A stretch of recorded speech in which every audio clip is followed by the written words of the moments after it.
Sakit saraf dekat punggung macam kena renjatan elektrik ni sebenarnya senang je nak lega. Tapi ramai orang abaikan sebab masih boleh tahan. Tapi sebenarnya bila mula sengal-sengal sikit kat punggung, pinggang rasa berat nak bongkok, nak tunduk, duduk lama rasa tak selesa. Itu kita panggil saraf kat punggung rosak yang namanya saraf skiatika. Sakit saraf skiatika ni bukan sakit yang luka berdarah, tapi dia rampas rutin hidup kita secara perlahan.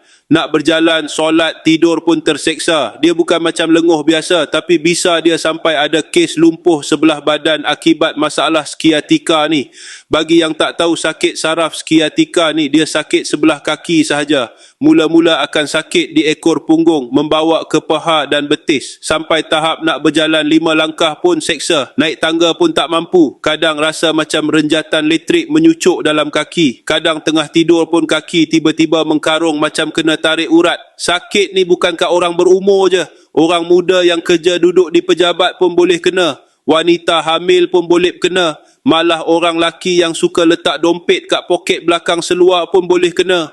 Tapi tak ramai orang faham. Kadang orang kata kita mengadah, pemalas. Sebab tu ramai kena kecam.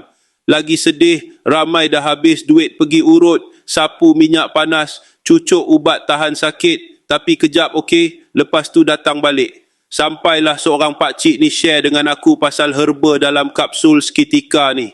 Dalam dia ada gabungan dama merah, getah kemenyan India dan daun pegaga yang ramai guna sebagai ikhtiar untuk bantu legakan masalah saraf, urat tegang dan rasa mencucuk dari pinggang sampai kaki. Apa yang buat aku terkejut? Ramai feedback mula rasa badan lebih ringan, senang bergerak dan kaki dah kurang mengkarung waktu malam. Ada yang sebelum ni nak bangun dari duduk pun kena tahan dinding. Sekarang dah mula boleh berjalan lebih selesa.